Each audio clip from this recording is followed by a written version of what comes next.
In this tutorial, we're going to create a beautiful mask text transition effect you can use in any video project. This is an updated video to one I created a year ago, but in this video, I found something out last night that will make it actually easier to create than the video I made last year. It's going to make it a lot easier.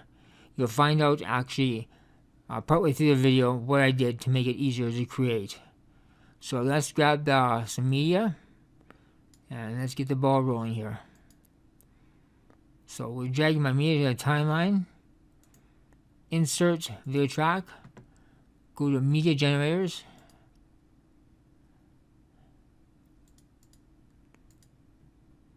go to titles and text,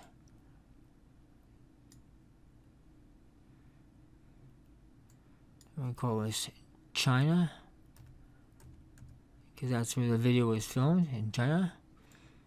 And we're going to change the font to a nice thick font. Thick fonts work the best. So we're going to use Impact.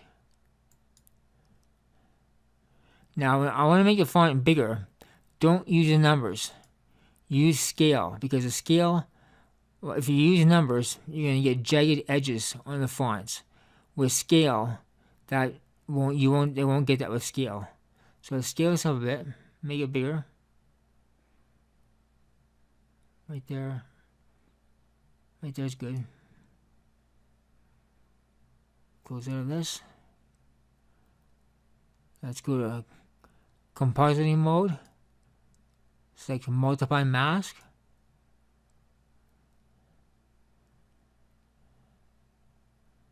Go to event pan and crop.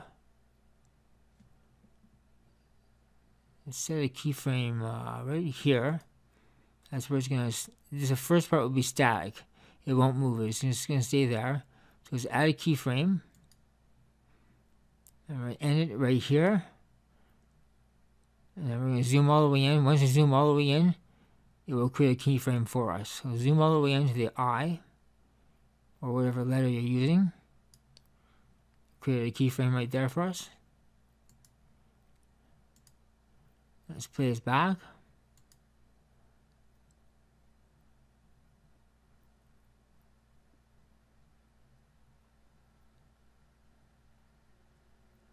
Now you notice the video goes black now. That's because multiply mask is affecting the video below it. But there's a way to fix this. Fix it a little bigger. Let's go back to the text. And let's see where the video stops. Here's my font. 1, 2, 3. Hit the S key, split it. Delete the excess. Now go to Insert, Video Envelopes, Track Mute. At the top here, right click, select Add Point. Grab it and drag it to the bottom. Now when you play it back, it looks something like this.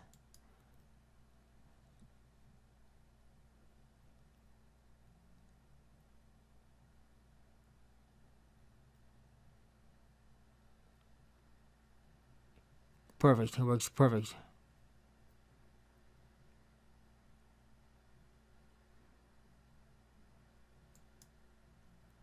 In the video I made a year ago, what I did was I had to render it out instead of doing this mute envelope. I had to render it out, import it back in, and then use the video I had left over and do a crossfade to extend the video longer. So this is the actual proper way to do it now. And it's a lot easier doing it this way than it was the other way. The other way was a lot more time consuming.